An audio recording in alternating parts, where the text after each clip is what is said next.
Olá pessoal, tudo bem? 17 de fevereiro de 2024. E esse é o estudo da obra Em Busca da Verdade, realizado pelo canal Mood e eu sou Vitor Antenori Rossi. Estamos no encontro de número 34, capítulo 9.1, Identificando o Inconsciente. O último encontro foi sobre a busca interior e agora nós vamos em direção a isso, né? Já que esse é o tópico do capítulo. Então, este subtópico é sobre identificação do inconsciente.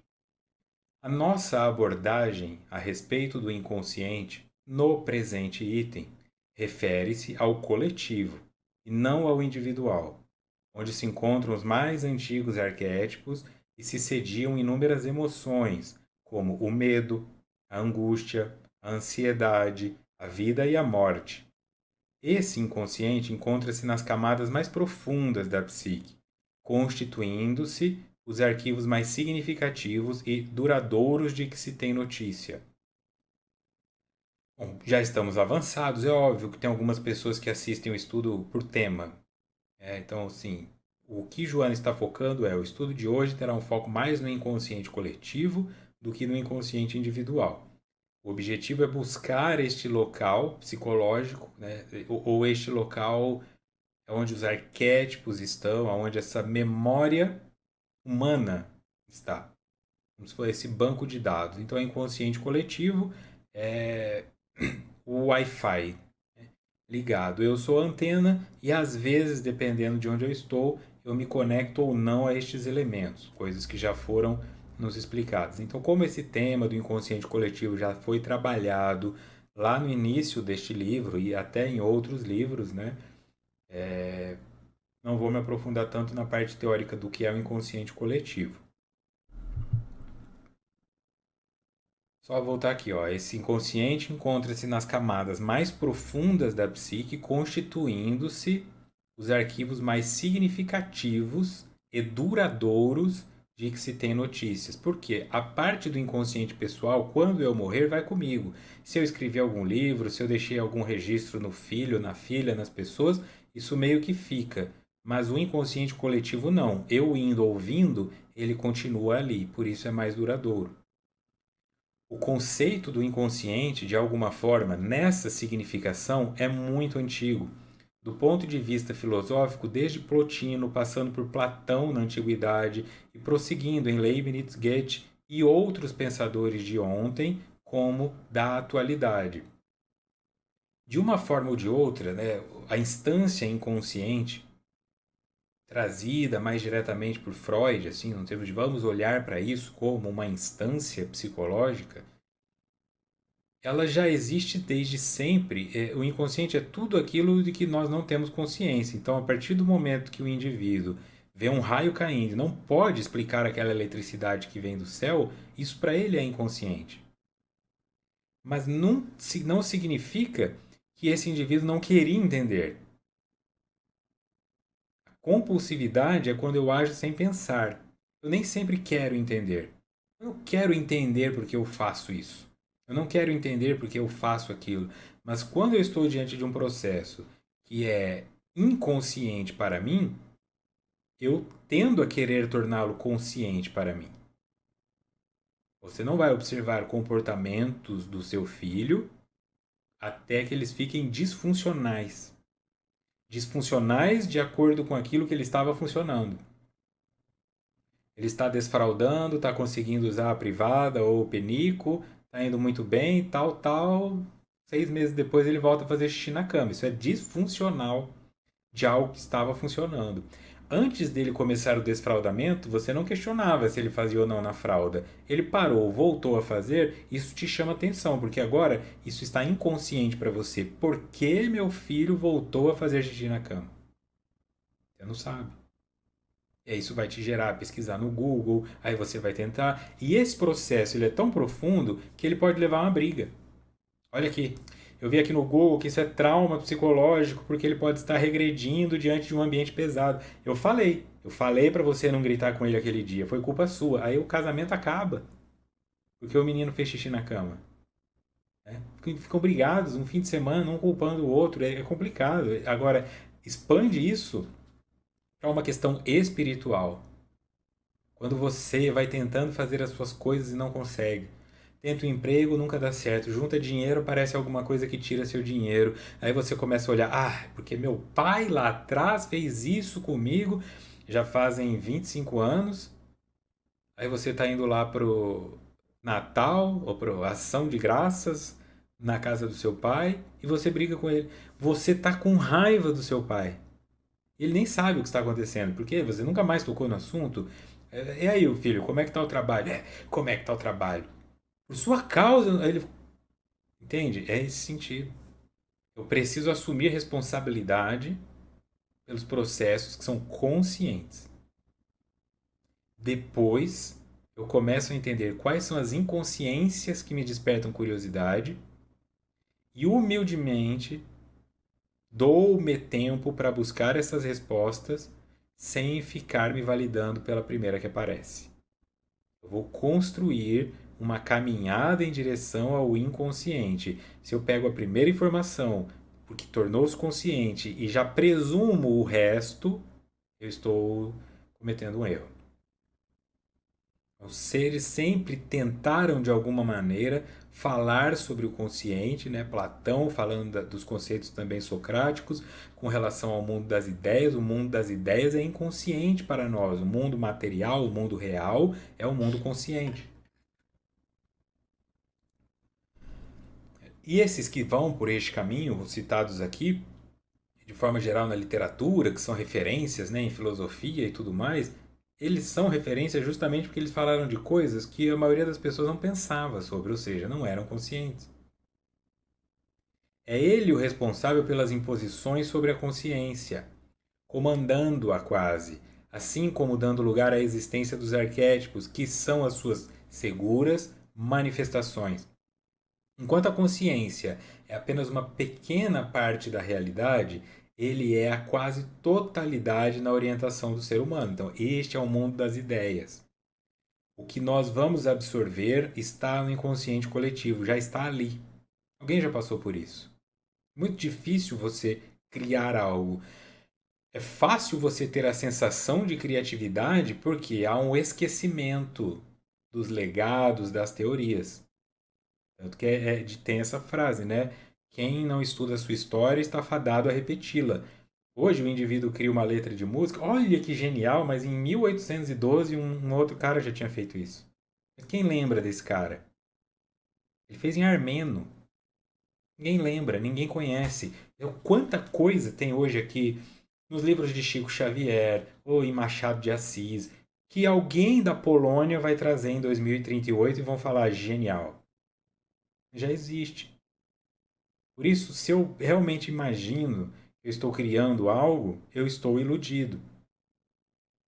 No sentido de criar, eu falo partiu unicamente de mim. Assim, o máximo que eu consigo ser é um artesão das matérias-primas que já estão no inconsciente coletivo, que vai lá na base, no arquétipo primordial, que é o sagrado, que é Deus, como você o compreende.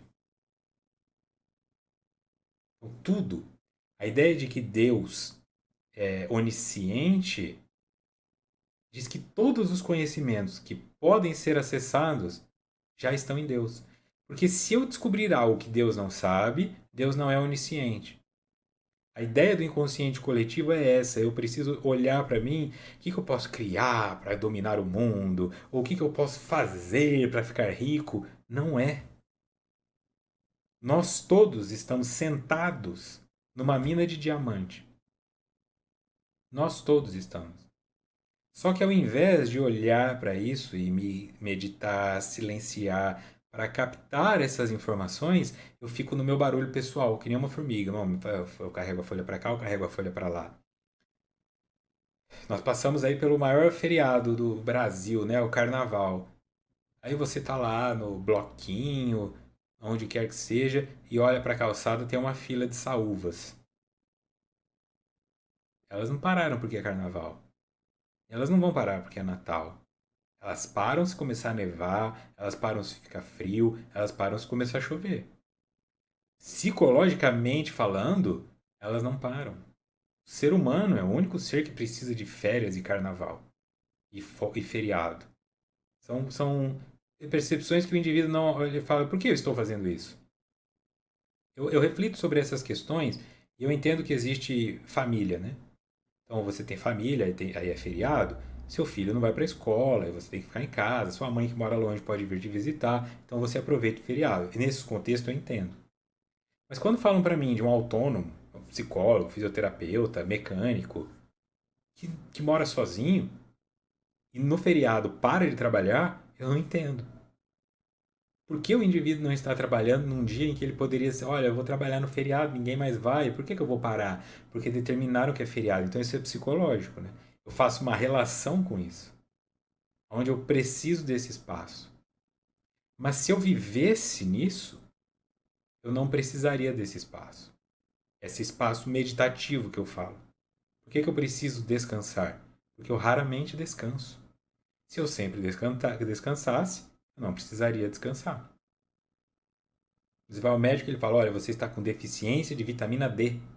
Vou te dar 50 mil, depois de um tempo você toma 10 mil, e aí você vai tomando 2 mil todos os dias. Pronto. Só que uma pessoa, se tomar sol 15 minutos por dia, no horário de pico ali, né? No horário do câncer, ela não precisaria disso. Qual que é o elemento aqui? Nós tendemos a deixar chegar na escassez para depois precisarmos de um tratamento de injeção na veia ou de uma dose alta e depois seguimos. É uma tendência humana a fazer isso. E outros animais não fazem. Acessando que Deus é uma constante e que essa mina de diamantes está ali o tempo inteiro, eu vou todo dia, eu pego a minha picareta e eu bato uma vez. Só. Sem cansaço. Todo dia. Talvez depois de 6 meses, um ano, vai fazer assim, ó. Plim. Bati em algum minério. Bati em algum minério. Bati em alguma gema. Bati em algum tesouro. Porque eu insisto todos os dias. Mas não. Eu fico sentado, e quando eu tô faminto, morrendo de fome, eu lembro que tem uma mina de diamante embaixo de mim, aí eu quero comprar TNT, bomba atômica, vou explodir isso aqui tudo, eu quero que esse diamante venha todos de uma vez. É essa tendência, né? Então, o inconsciente coletivo é responsável pelas imposições sobre a consciência, ele impõe, então você escolhe se ele vai impor para você doença ou cura, se ele vai impor para você, porque você está aberto ao que deste Wi-Fi, é isso que eu estou querendo dizer. O Wi-Fi, quando eu chamo inconsciente coletivo de Wi-Fi, ele te dá acesso a. Assim, o Wi-Fi te dá acesso à internet. Você está usando isso para assistir o quê? Pessoas morrendo em acidentes de carro? Crianças sendo abusadas sexualmente? Ou você está usando isso para crescer? Qual é a função da internet para você? Se você se conecta ao inconsciente coletivo para descobrir como fazer coquetel Molotov e matar seu vizinho fazendo parecer que foi um acidente, qual a importância de acessá-lo? Então é melhor ficar na sua própria cabeça. Como a informação é infinita, porque é Deus, você pode chegar até o limite da destruição. Ou ao limite da construção, porque há um limite. Você nem pode destruir Deus e nem pode recriá-lo. Essa é a limitação do espírito, do ser humano, do indivíduo, da criatura que não pode criar o Criador, mas pode ser uma artesã das matérias-primas que este Criador, esta criadora fornecem.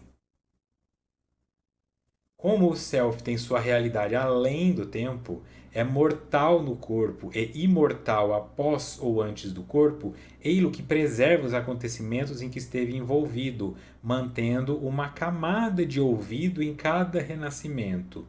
No entanto, portadora de recursos libertadores das impressões mais fortes, que nele se apresentam como conflitos e perplexidades, distúrbios de conduta, estados fóbicos, mas também afetividade, idealismo, significação. Vocês que estão no áudio, ouvido aqui é com L, tá? De esquecimento. O self tem a realidade além do tempo. Ele é mortal no corpo e imortal após ou antes do corpo. Então, assim como o inconsciente coletivo é superior à consciência, o self, que é o espírito, é superior ao corpo. Ei-lo que preserva os acontecimentos em que esteve envolvido. Então, tudo que eu vivenciei fica registrado em mim, mas eu mantenho uma camada de esquecimento em cada renascimento. Apesar deste esquecimento, estes recursos estão lá. Esta é a mina que eu falo que eu estou sentado em cima.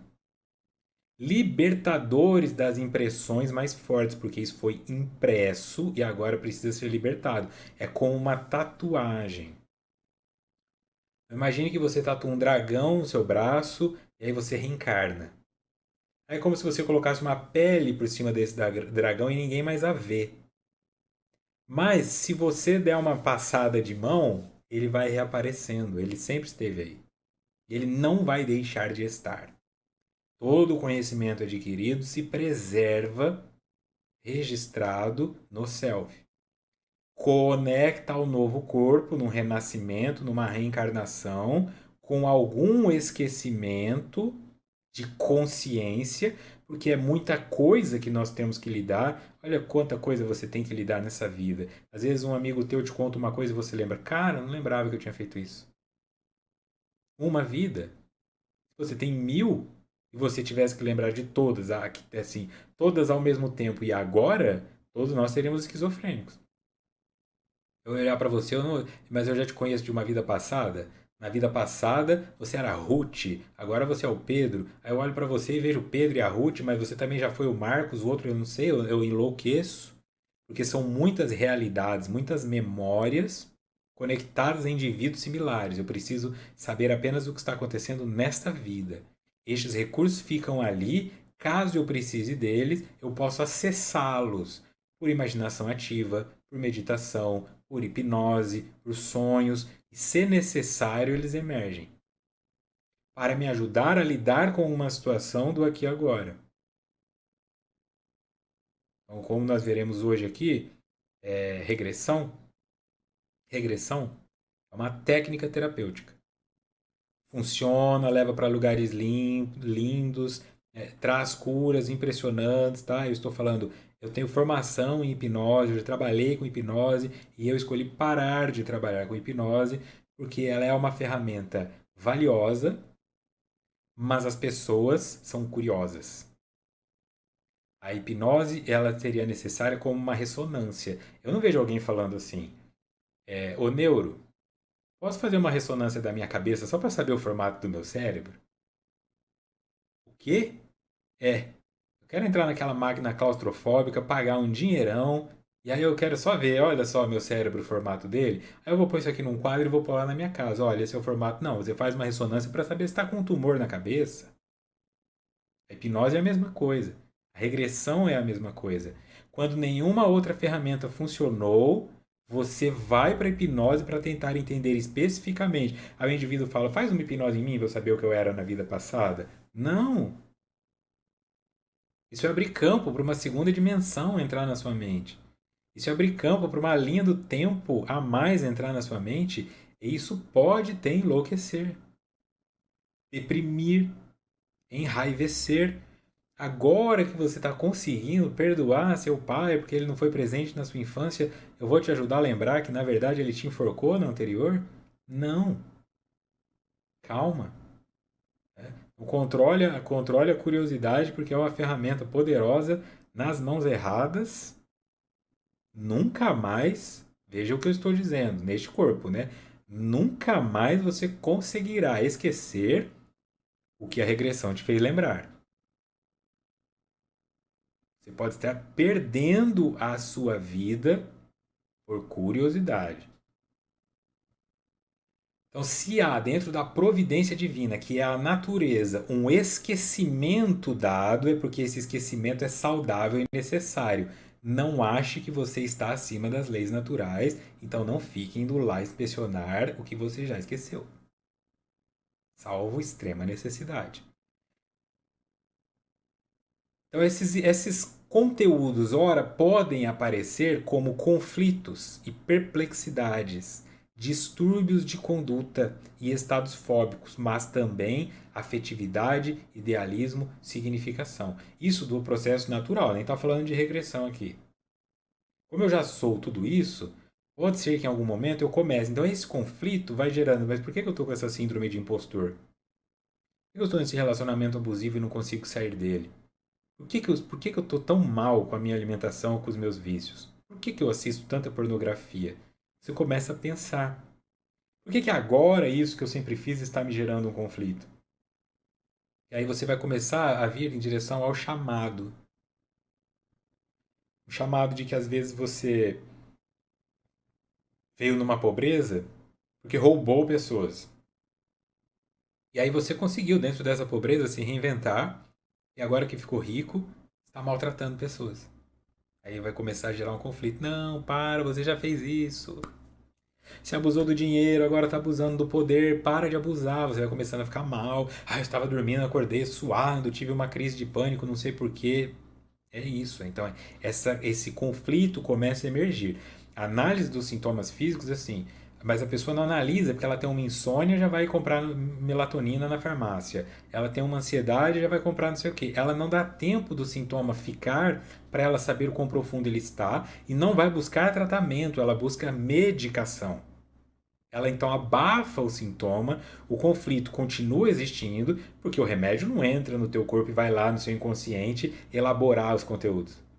Ele apenas fecha como se fosse uma mangueira que você fecha e não deixa mais o cérebro comunicar aquilo para o corpo. Olha, cérebro, eu vou fechar a mangueira aqui com um alicate e ele não vai mais sentir dor no joelho.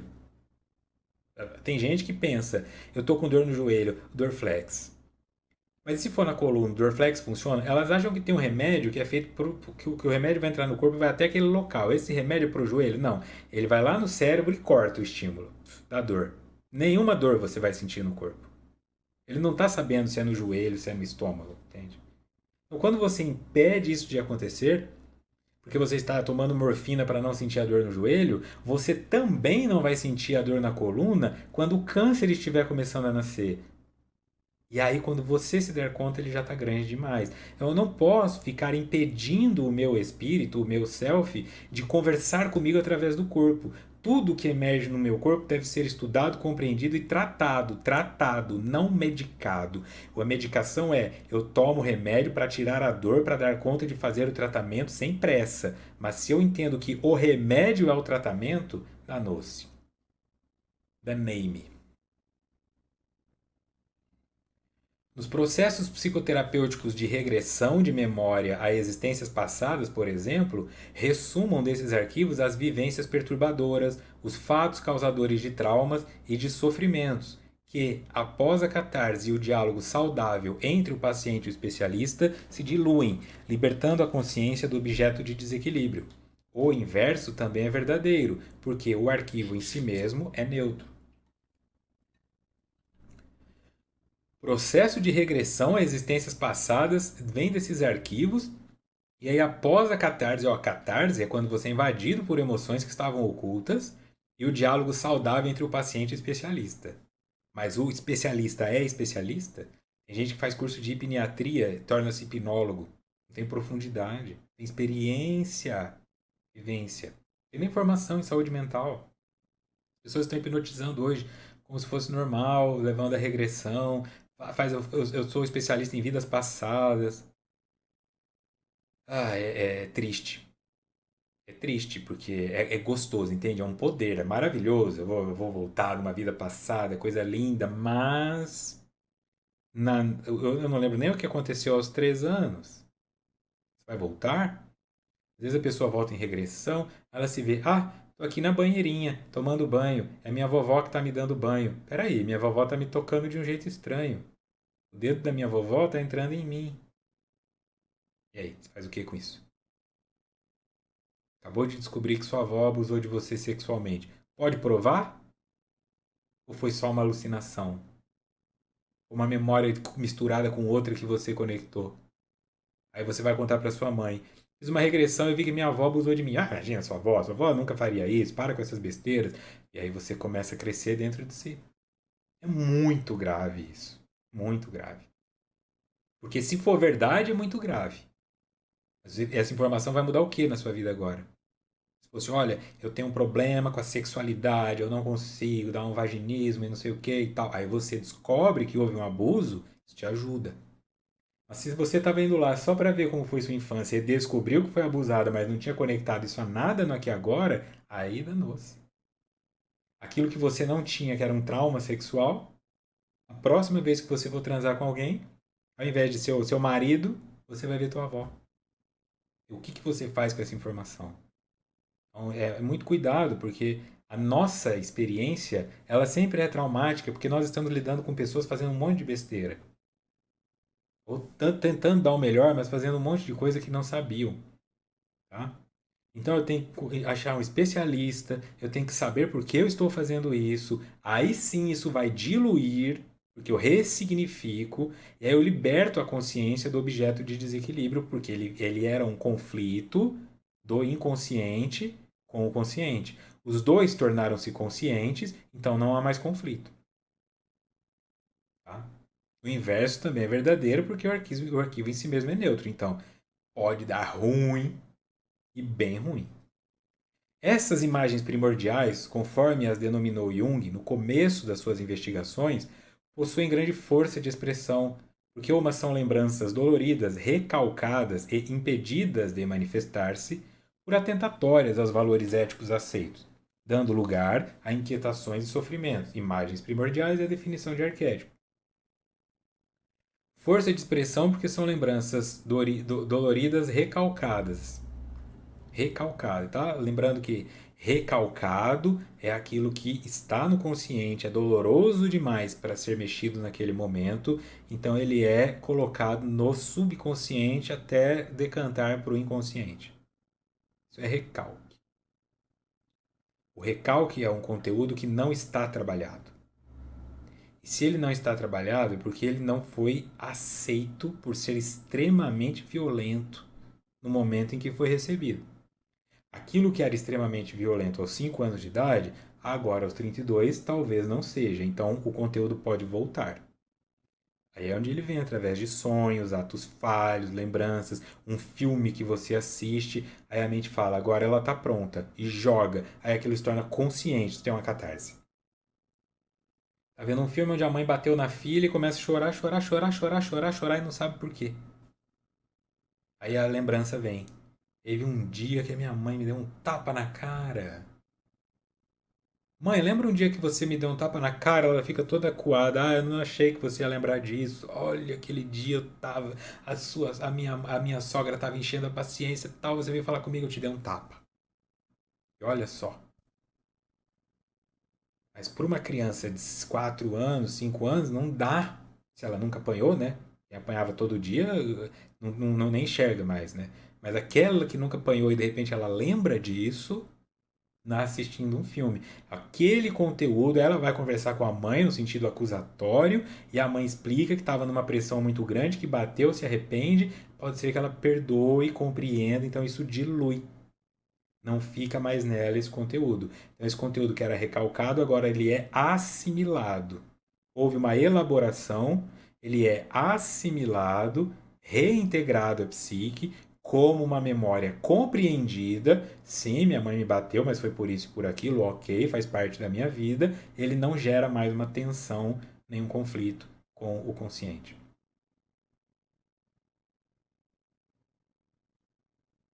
Nos sonhos e através da imaginação ativa, consegue-se encontrar os símbolos representativos, que, em se tornando conscientes, liberam o indivíduo da sua incidência e da ação morbosa da representação onírica, portadora de conflitos. Mórbido é aquilo relacionado à doença e onírico é aquilo relacionado a sonho. Uma representação onírica portadora de conflitos, porque ela conflita com o aqui e agora, e uma ação morbosa. Eu estou doente e não sei. Eu não sei. Mas o que significa isso na prática? Essa moça, por exemplo, que tomou um tapa na cara. É uma pessoa, quando está na fila do mercado e alguém faz alguma coisa que ela não gosta, ela quer dar tapa na cara da pessoa. Mas ela não é violenta. Mas tem alguma coisa dentro dela querendo que um tapa na cara de alguém apareça. Porque esse conteúdo estava ali. Você precisa falar sobre o tapa que você levou. Então ela vai ter que dar um tapa na cara de uma pessoa para se lembrar. Mas se ela vê alguém fazendo isso no filme, ela tem a experiência. Aquilo que não está resolvido em mim, eu encontro como destino. Essa é a frase de Jung. Se eu não resolvo esse procedimento, esse processo, eu o repito. Eu não consigo ir além do que o meu sistema foi.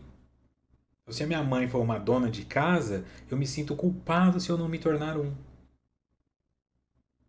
Por mais que eu vou crescendo como empreendedora, eu sinto, não, eu não posso ir mais longe do que minha mãe foi. Começo a sentir vergonha de chegar na casa da mãe com um carro novo. Começa a sentir vergonha de contar pra mãe. Então vai falando, e aí filha, como é que tá no trabalho? Ai, mãe, tá difícil, eu não tô dando conta. Não está difícil, ela está dando conta. Mas ela não pode acreditar nisso. Então ela mente pra si mesma que está difícil. Mas se ela for olhar as coisas, não está. Está normal. Ela tinha dificuldade como toda empreendedora. Mas ela não pode simplesmente dizer, eu fui mais longe do que minha mãe foi. Isso sendo trabalhado, elaborado, entende tudo bem? Foi a escolha que minha mãe fez. E mesmo que minha mãe sinta inveja de mim, isso é um problema da minha mãe, não é meu. Eu não estou fazendo isso para causar inveja na minha mãe. Eu estou fazendo isso para me dar uma qualidade de vida. Se isso causa inveja da minha mãe, é a terapia da minha mãe, não a minha. Ela tem que levar isso para terapia, não eu. E aí você dilui. Aí o céu é o limite. Então, sonhos, imaginação ativa, tá? E imaginação ativa como essa técnica, né, de você pensa um elemento de que onde você gostaria de estar e continua dali. O sonho é um processo inconsciente, você não escolhe com o que você vai sonhar. Imaginação ativa é fazer isso acordado, acordada, escolhendo com o que você vai sonhar. Ah, se eu não tivesse parado o basquete, hoje eu estaria jogando na NBB. Ok, então você vai lá no dia em que você parou o basquete, fecha teus olhos, e se eu não tivesse parado? Naquela conversa que você teve com a treinadora e falou, treinadora, não quero mais. Você fala, treinadora, eu quero mais. E aí você vê até onde vai. Isso vai dar um senso de completude, um senso de fechamento para você. Porque o que a sua mente está fantasiando, para ela é verdade. Isso fica registrado como uma informação nova. Essa informação sendo assimilada, você fica com uma sensação de que você controlou uma segunda linha do tempo, do presente para o futuro, e aí fica tudo bem. O problema é tentar controlar a linha do tempo do futuro para o passado. O passado é imutável. O passado sempre vai te controlar. Você pode controlar o futuro, mas você não pode controlar o passado. O passado está formado. Querendo você ou não, o abuso aconteceu. Querendo você ou não, teu pai morreu naquele acidente de carro. Não há nada que você possa fazer. Então, para que ir lá? Quando algo de lá precisar aparecer, teus sonhos te trarão. Só esteja na posição de passividade e recepção. Se você medita, fica mais tempo em silêncio, você vai ter mais facilidade de ser tocado por essas informações. Se você está o tempo todo com uma tela na sua frente, uma pessoa na sua frente, uma mulher pelada, um homem pelado, é carnaval, é samba, é música, não sei o que, não tem como, né? Não há espaço físico e psicológico para o seu passado te dar a peça que falta. Examine-se, por exemplo, a questão da homossexualidade, que tem raízes em múltiplas vivências do self, ora num como no outro corpo, anatomicamente masculino ou feminino, preservando as emoções de um como do outro equipamento. Isso eu já elaborei tantas vezes também, então se você assiste esse estudo porque gosta de psicologia, ok. Se você assiste esse estudo porque gosta de espiritismo, não há como ser espírita e homofóbico ao mesmo tempo. Não há. As duas coisas naturalmente se anulam. Eu me lembro de ter sido chamado para falar sobre isso num centro espírita no Rio de Janeiro, seja, Centro Espírita Joana de Ângeles. E aí depois da palestra tinha uma entrevistinha lá, e tinha que dar uma entrevista, como se fosse um talk show. E a pergunta foi justamente essa, o que eu achava. Eu falei exatamente isso que Joana de Ângeles está falando, e a minha entrevista não foi pro ar. Porque esse livro ainda não tinha sido escrito, né? Esse Em Busca da Verdade é novo. Isso foi lá para 2017, 16. Falei exatamente isso. Não foi pro ar. Porque era. Então a resposta: eu estou aqui num corpo influenciado por hormônios masculinos, que enxerga o mundo e sente atração por mulher, num corpo que pareça feminino, né? Seja feminino. Isso está aqui como um condicionamento, como dito no último encontro. Eu olho na direção de uma mulher, isso pode ser atraente para mim. Olho na direção de um homem, lá com barba, não sei o que, não tem atração nenhuma. Isso está definido por mim. Hoje cai um raio na minha cabeça, eu infarto fulminante e morro agora. Fala, Vitor. Precisa voltar, cara. Precisa voltar, precisa voltar, precisa voltar. Vamos lá, você vai reencarnar de novo. Aí eu reencarno num corpo feminino. Eu vou continuar achando mulher atraente. Inevitável. Só porque me foi colocado, né, um pouco de hormônio feminino, de repente toda a minha estrutura e todo o meu condicionamento mental vai mudar? Não. Então eu serei lésbica. Se eu morrer hoje e reencarnar amanhã, eu vou reencarnar lésbica com força. Mas se eu ficar 3, 4 encarnações num corpo feminino, andando com outras meninas, falando: olha aquele menino que bonito, olha aquele menino que bonito, a minha fisiologia sendo atraída, o meu relógio biológico me movimentando em direção a engravidar. Aí eu começo a perceber beleza num corpo masculino e vou me sentir atraído por homem. Por isso eu digo que um anula o outro. O espírita homofóbico não é espírita. Ele não entende a básica noção de que o espírito é imortal e reencarna em vários corpos. Os conflitos vão emergindo quando eu olho de fora e tento entender por que o outro faz aquilo. Mas o espírito que está ali dentro, ele só está repetindo o condicionamento. 7 encarnações como homem, é muito difícil que eu vá me sentir atraído por um homem na primeira que eu estou num corpo feminino, e vice-versa. Eu preciso respeitar essa compreensão. E, inclusive, a neurociência, ciência de forma geral, está mostrando agora que a homossexualidade está no gene dessas pessoas.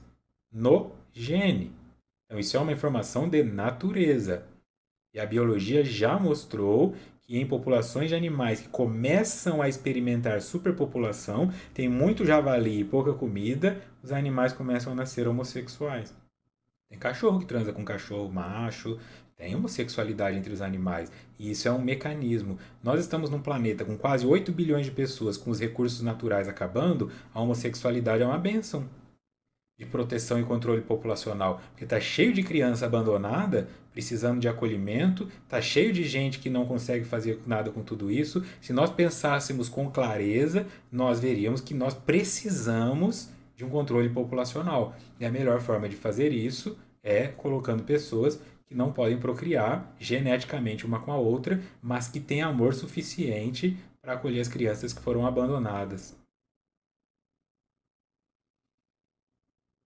Por outro lado, a culpa, o pavor, a timidez, que têm raízes próximas a partir da vida intrauterina, consciente individual, procedem quase sempre de atitudes indignas que foram praticadas em existências transatas, passando ignoradas por todas as pessoas, menos por seu autor, que os transferiu na condição de conflito de uma para outra existência corporal.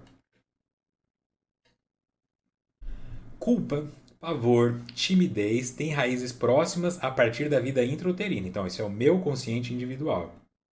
A minha criação vai determinar isso. Tem mãe que estimula mais, tem mãe que estimula menos. Procede quase sempre de atitudes indignas que foram praticadas em existências transatas. Então, algumas eu já venho com elas, porque eu vacilei, ramelei. Eu sei disso. Então, eu fico com medo, constrangimento das pessoas. E elas passam a ser ignoradas por todos, menos por mim. Eu transferi na condição de um conflito de uma para outra existência. Eu enganei pessoas e agora eu tenho dificuldade de olhar nos olhos dela. E aí falam, que criança tímida. Mas não é que eu sou uma criança tímida. Eu tô com culpa. Eu, hein? Você engana uma pessoa. Pensa, se você já ficou devendo para alguém e vê a pessoa na rua, seu corpo responde na hora, né? Ui, ó. Ô! Ô, credor! Vem cá! Não. Ih, rapaz. Então, assim. Aí você já nasce. Ai, meu Deus do céu. Você não sabe exatamente o que é, porque você é uma criança, não é consciente, é intrauterino, olha só. Mas tem algo dentro de você que mostra isso. E é essa análise que vai levar ao autoconhecimento. Por que eu sou tímido? Por que eu tenho medo de falar em público? Por que eu não consigo encarar as pessoas? Por que? Então, assim, você começa a fazer os porquês. Por que você é disfuncional neste ou naquele ponto? Há um encadeamento em término em todos os fenômenos da natureza, desde a formação das primeiras moléculas, suas aglutinações e complexidades, até a transcendência do ser, da vida, de todas as ocorrências. A visão do caos como caos é incorreta, em razão de nele haver algum tipo de ordem, de determinismo, de programação. O caos é a ordem que nós não conseguimos compreender. Mas ele tem uma função, tanto que o caos gera ordem. Então, o caos seria o estado inicial da ordem, sendo, portanto, necessário que exista uma ordem nele. Se o caos leva à ordem, então ele não é caos por causa. É isso que Joana está dizendo. Isso que está acontecendo na sua vida agora, que parece caótico, não faz sentido, faz em algum nível. Está reorganizando. A ideia é Deus escreve certo por linhas tortas. O caos gera ordem. Sua compreensão nesse momento pode ser limitada para juntar essas peças, mas estas peças formarão esse quebra-cabeça. No final. Quando é esse final? Não sei. Com que velocidade ele chega? Depende. Quanto mais tempo você passar em estados meditativos de vigília, o vigiai e orai, né, no sentido de vigiai e orai. Ou seja, fique atento ao que acontece e mantenha uma conexão com o alto. Eu vou ficar o tempo todo paranoico e ajoelhado orando. Não é isso. Fique atento ao que acontece e em conexão com o alto. Por que eu gritei com essa pessoa? Ah, agora eu tenho certeza, eu tô certo, ele estacionou na minha vaga, eu posso furar o pneu dele. Ah, você vai criando assim. Ok, eu vou furar o pneu desse indivíduo, mas eu sei o quão vingativo ele é. Ele vai ficar chateado, mas ele vai voltar para envenenar meu cachorro? Não sei. Então isso começa a gerar uma ordem.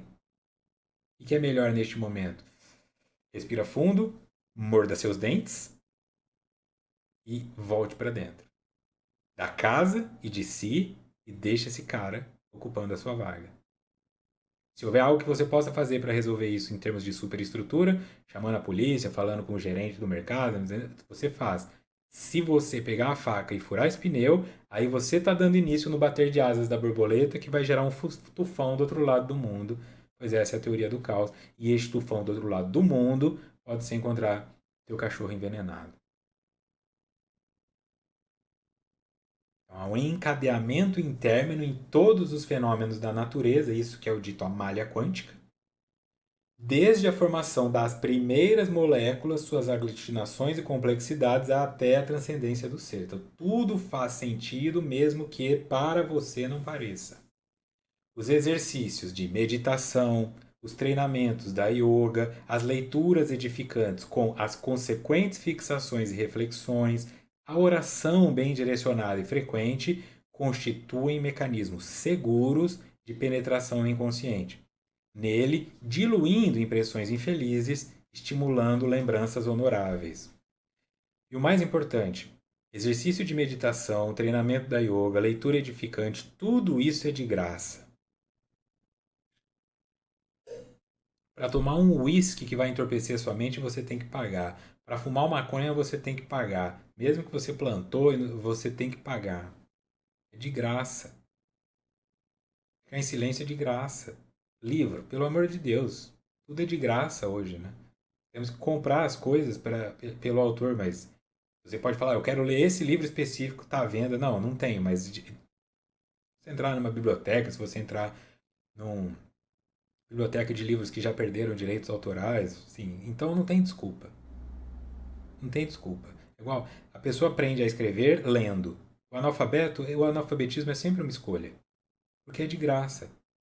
Eu não estou falando analfabetismo da pessoa lá, que não tem nem o que comer, não. Estou falando daquela pessoa que é analfabeto. Eu estudei com um cara que era filho de advogado, não sei o quê, numa escola particular, ele não sabia ler. Ele tinha um déficit de atenção. Não, ele simplesmente não gostava, não queria, não precisava. Entende? É uma escolha.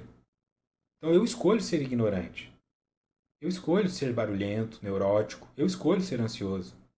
Porque as ferramentas para ir trabalhando com isso aos poucos são de graça. Comida você vai ter que pagar de qualquer jeito. Então por que não comer um negócio que é bom ao invés de um negócio que é ruim? Por que não comer um integral ao invés de um industrializado? Você escolhe. Todos esses elementos configuram o autoconhecimento.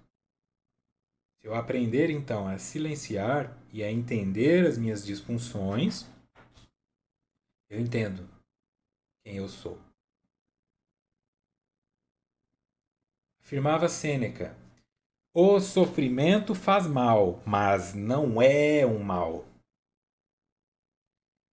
A existência do sofrimento radica-se nas ações inescrupulosas praticadas pelo espírito, dando lugar à culpa e, por consequência, aos efeitos morais dela defluentes, nos atentados aos códigos de harmonia que vigem no universo.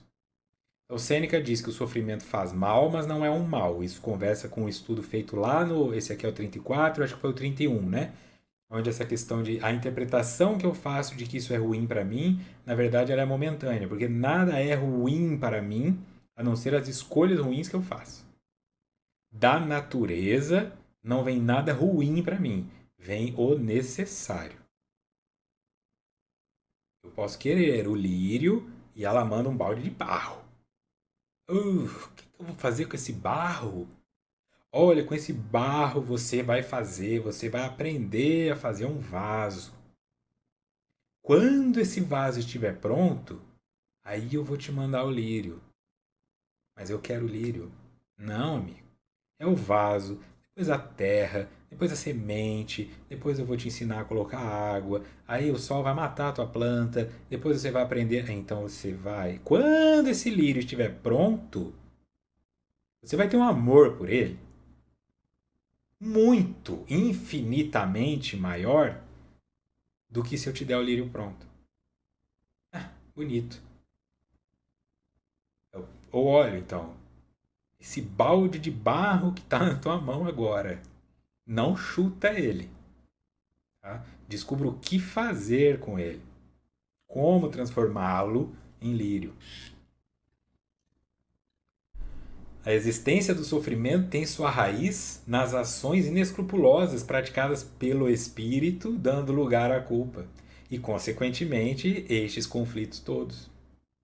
Na impossibilidade de se evitar o mal, porque é um efeito, por não se poder retroceder no tempo, a fim de impedir-lhe a causa, tem-se pelo menos o dever de utilizar-lhe a ocorrência em proveito da aprendizagem pessoal, a fim de mudar seu comportamento.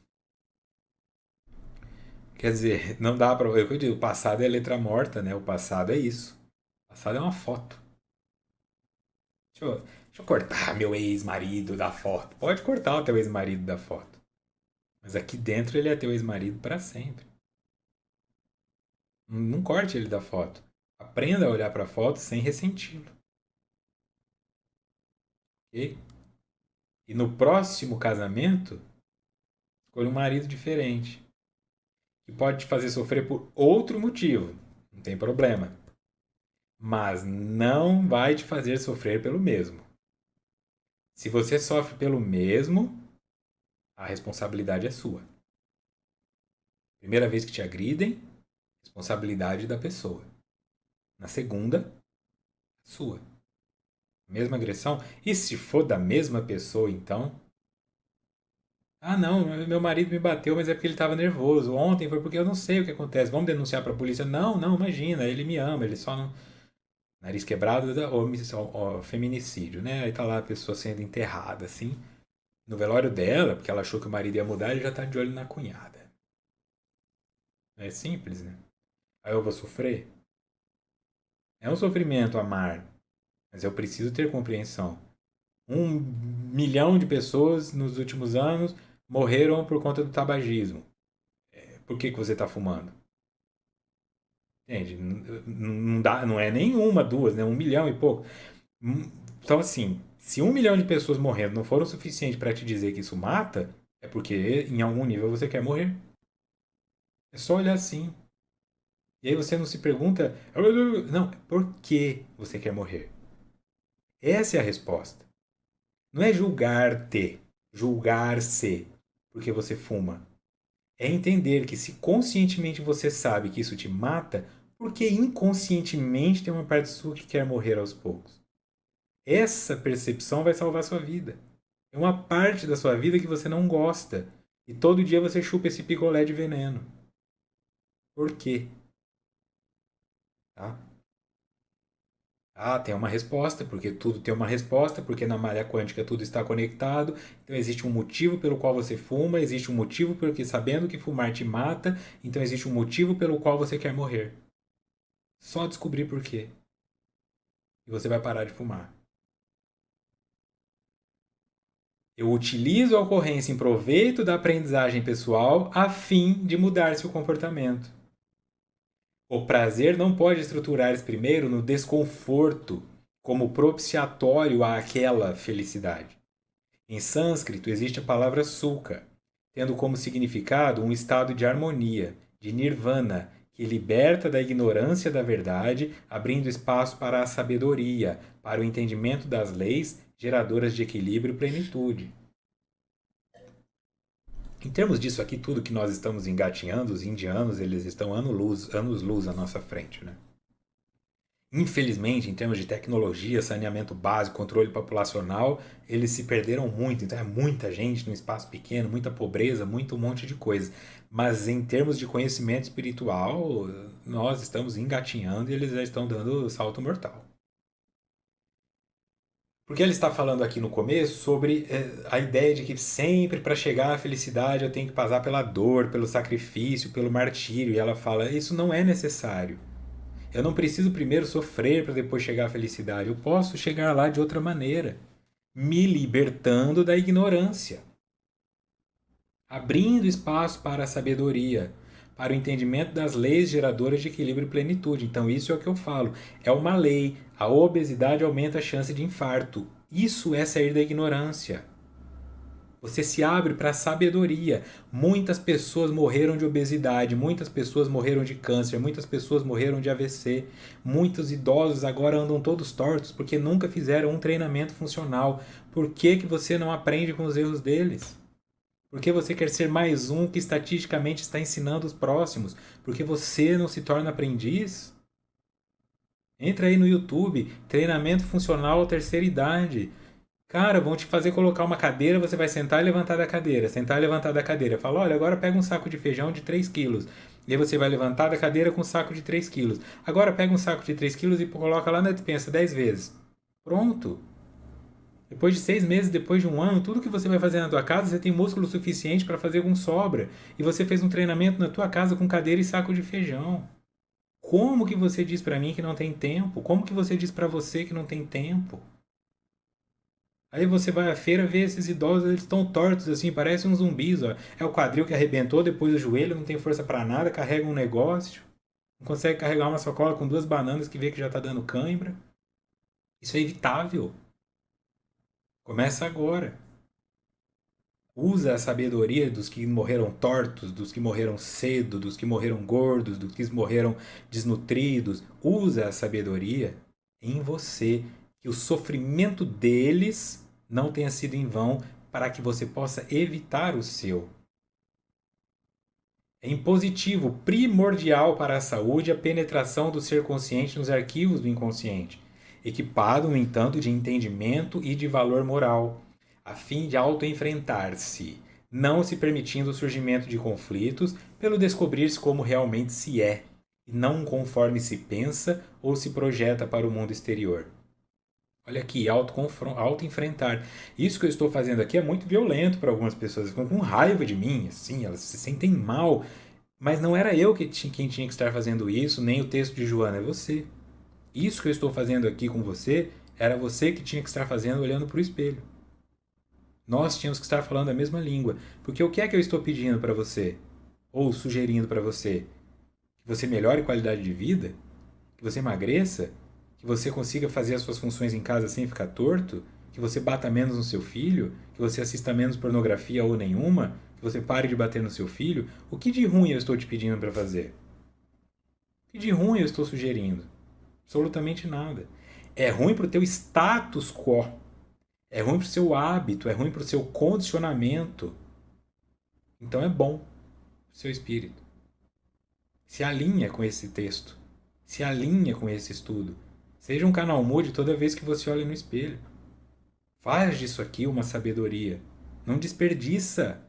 Porque esse conhecimento aqui, ele é profundo. Ele não se acha em qualquer lugar. Então aproveita a oportunidade que está te sendo dada. E desperta. A psicologia espírita, utilizando-se do paradigma da imortalidade para explicar o ser real e todas as suas mazelas e grandezas, propõe um esforço bem direcionado pelo bem fazer, pelo fazer-se bem, na utilização do amor, da compaixão, da benevolência em relação a todos e a si mesmo, que são recursos valiosos para a integração do eixo ego-self, a conquista de Sulca. Psicologia espírita, né? Essa noção deste trabalho aqui que leva em conta o espírito na atuação psicológica. Paradigma da imortalidade. Então, faça agora, porque tudo que você fizer fica em você, para bem ou para mal. Então, deixa coisas boas aí. E é bem direcionado pelo bem fazer, fazer-se bem. Comer bem é fazer bem para si mesmo, é fazer-se bem. Amor próprio, compaixão, benevolência em relação a todos e a si mesmo. Isso vai te dar essa quebra da ignorância. E todas essas ferramentas que são oferecidas aqui são ferramentas oferecidas para você, através de mim, e o meu ouvido é o mais perto da minha boca. Então isso aqui eu também absorvo, também modifico. Estou propondo para você que você se alinhe com esse discurso. Pode pegar os estudos desde 2015 e vai assistindo todos. Você vai ver pelo menos uns 15 Victors ali. Corte de cabelo, barba, aparência, peso, tudo. Porque eu estou sempre em transformação com os conteúdos que são trazidos aqui. Se eu fosse o mesmo desde o primeiro estudo, você poderia dizer: esse cara só fica aí falando que os outros têm que fazer. Estou convidando você a participar da festa, né? Eu não estou dizendo para você ir lá dançar enquanto eu te julgo. Nós estamos aqui dançando.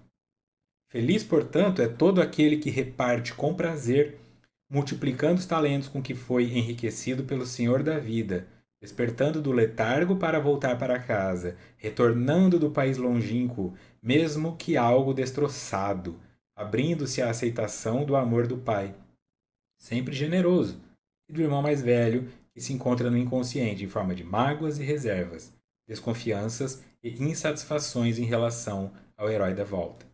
Repetindo a parábola do filho pródigo, né, que o livro é sobre ela. Então eu volto para um lado positivo, compreendendo que em mim existem sombras. Então, assim como eu tenho esse amor do Pai, também existem em mim coisas que devem ser trabalhadas, que são mágoas, reservas, desconfianças. Eu não vou me tornar perfeito. Vem aqui dançar no meio. Pode ser que você escorregue na bebida que derramaram aqui e quebre o joelho. Eu não tenho como garantir. Então, existem coisas em você. Dá 2 passos, volta um, tenta, tem uma recaída. Não tem problema, nós vamos indo e voltando. A questão é quando você nem vai. Nem vai. Desse modo, liberar o irmão mais velho, que são esses sentimentos de sombra, do ressentimento e da insegurança que lhes são habituais em relação aos propósitos do outro filho de seu pai, que somente agora descobriu a aventura e está trabalhando para anular o passado, sublimar as lembranças do inconsciente, transferindo-o para a consciência e avançando na direção do superconsciente, onde foram depositados os talentos que se estão multiplicando. Então eu faço, eu libero esses conteúdos da sombra, porque eu tenho esse conflito entre o self, que é o que eu sou, e aquilo que está dentro dos bloqueios que eu tenho desses aprendizados ou condicionamentos, e me unifico.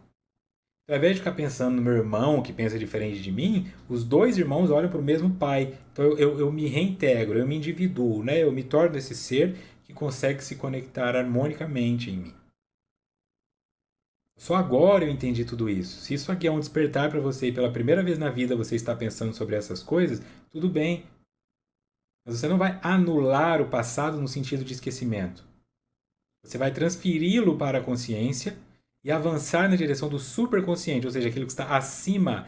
A inconsciência envolve tudo que você não sabe. O superconsciente é aquilo que você ainda vai saber. Onde foram depositados os talentos que estão se multiplicando. Tá? Está acima. começa a se conectar a um alto, ao eu superior, ao invés de ficar ao eu inferior. O que você foi ontem é inferior ao que você é hoje. Sempre que você fica tentando repetir passado, você está se conectando ao eu inferior. Quando você pensa, eu quero produzir algo melhor do que eu fiz ontem, você está se conectando ao eu superior. O eu inferior é o que acendeu o primeiro cigarro. O eu superior é o que vai apagar o último. Próximo encontro, no dia 20 de fevereiro, capítulo 9.2, Fé e Religião. Hoje foi naquele modelo CrossFit, né? HIIT, assim, um pouco mais acelerado, um pouco mais apertar, né? Aquela abrir de janela logo ao amanhecer que irrita o adolescente que não quer ir para a escola. Mas sigamos firmes até o próximo. Tchau, tchau.